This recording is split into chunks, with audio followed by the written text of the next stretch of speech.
নমস্কার বন্ধুরা, আর জি কুকিং চ্যানেলে আপনাদের সবাইকে স্বাগত। আজকে নিয়ে হাজির হয়ে গেলাম 1 চামচ মুগ ডাল দিয়ে মুখে স্বাদ লেগে থাকার মতো নিরামিষ আলু পটলের রেসিপি নিয়ে। তো চলুন শুরু করা যাক। এখানে আলুগুলো বেশ বড় টুকরো করে কেটে নিয়েছি আর পটলগুলোকে 2 টুকরো করে কেটে নিয়েছি। কড়াই গরম করে দিয়ে দেবো 1 চামচ তেল। তেলটা গরম হলে দিয়ে দেবো কেটে রাখা পটলগুলো আর দিয়ে দেবো 1/2 চামচ লবণ। হলুদের ব্যবহার করব না, কারণ হলুদ দিলে পটলগুলো বেশি কালো হয়ে যাবে। পটলগুলোকে নাড়াচাড়া করে বেশ লাল লাল করে পটলগুলোকে ভেজে নিয়েছি। এখন এই পটলগুলোকে আমি উঠিয়ে নেব। পরিমাণটা আমি কম দিয়ে পটলগুলো ভেজেছি যাতে তেলটা কালো না হয়ে যায়। পটলগুলো উঠিয়ে নেওয়ার পর কড়াইতে আরও 2 চামচ পরিমাণে তেল দিয়ে দেব। তেলটা গরম হলে কেটে রাখা আলুগুলো দিয়ে দেব। আর আলুগুলো দেওয়ার পরে এখানে দিয়ে দেব 1/2 চামচ লবণ। দিয়ে আলুগুলোকে বেশ লাল লাল করে ভেজে নেব। আলুগুলো ভাজা হতে থাক, ততক্ষণে মশলা রেডি করে নেব। মিক্সচার জারের মধ্যে দিয়ে দেব 1/2 ইঞ্চি আদা, একটা টমেটো বড় সাইজে, আর দেব কাঁচা পাকা লঙ্কা ঝাল অনুযায়ী। অল্প করে জল দিয়ে একদম মিহি করে পেস্ট রেডি করে নেব। মশলার পেস্টটা রেডি। এখন মশলার পেস্টটাকে এক সাইডে রেখে দেব। আর এদিকে আলুগুলোও বেশ লাল লাল করে ভাজা হয়ে গেছে। এখন ভাজা আলুগুলোকে আমি তেল ঝরিয়ে উঠিয়ে নেব। আর এই তেলেই আমি রান্নাটা করব। আলুগুলো উঠিয়ে নেওয়ার পর এই তেলের মধ্যে ফোড়নে দেব একটা তেজপাতা, আমি ছিঁড়ে দিয়েছি। 1/2 চামচ দেব গোটা জিরে।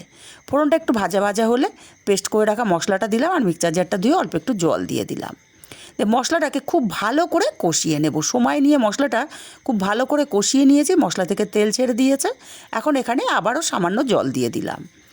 1/2 চামচ হলুদ দিলাম, 1/2 চামচ জিরে গুঁড়ো, 1/2 চামচ ধনে গুঁড়ো আর 1/2 চামচ দেবো কাশ্মীরি লঙ্কার গুঁড়ো। মশলাটাকে আবারও বেশ কিছুক্ষণ সময় নিয়ে মশলাটাকে কষিয়ে নেব। মশলাটা কষাতে কষাতে মশলা থেকে তেল ছেড়ে এলে দিয়ে দেবো এখানে ভেজে রাখা পটল আর আলুগুলোকে মিনিট 2 সময় নিয়ে মশলার সঙ্গে কষিয়ে নেব। মিনিট 2 সময় নিয়ে পটল আর আলুগুলোকে কষিয়ে নেওয়ার পর এখানে দিয়ে দেব স্বাদ মতো লবণ আর দিয়ে দেব 1 চামচ ভাজা মুগ ডাল। আমি আগে থেকেই ভেজে রেখেছিলাম। আর ডালটাকে ভেজে তারপরে ভালো করে শুকনো কাপড়ে মুছে নিয়েছি। আবারও মিনিট 2 সময় নিয়ে পটল আর আলুগুলোকে কষিয়ে নিয়েছি। এখন এখানে দিয়ে দেব পরিমাণ মতো জল। তবে জলের পরিমাণটা খুব বেশি দেওয়া যাবে না, কারণ এই রেসিপিটা একদম শুকনো শুকনো হয় না, আবার খুব বেশি ঝোলও হয় না।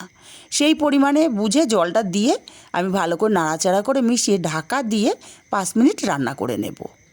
5 মিনিট পর আবারও ঢাকাটা খুলে নিয়েছি। এখন এখানে দিয়ে দেব 1/2 চামচ চিনি।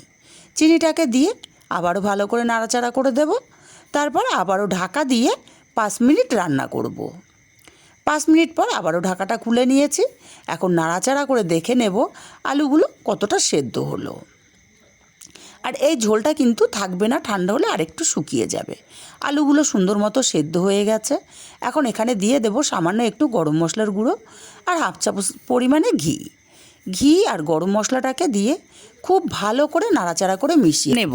আর এই ভাজা মুগ ডালটা দেওয়ার দরুন নিরামিষ আলু পটলের তরকারির স্বাদ কিন্তু দ্বিগুণ বেড়ে যায়। খুব ভালো করে মিশিয়ে 5 মিনিট স্ট্যান্ডিং টাইমে রেখে নামিয়ে নিয়েছি। রেসিপিটা কেমন লাগলো কমেন্ট করে জানাতে কিন্তু ভুলবেন না।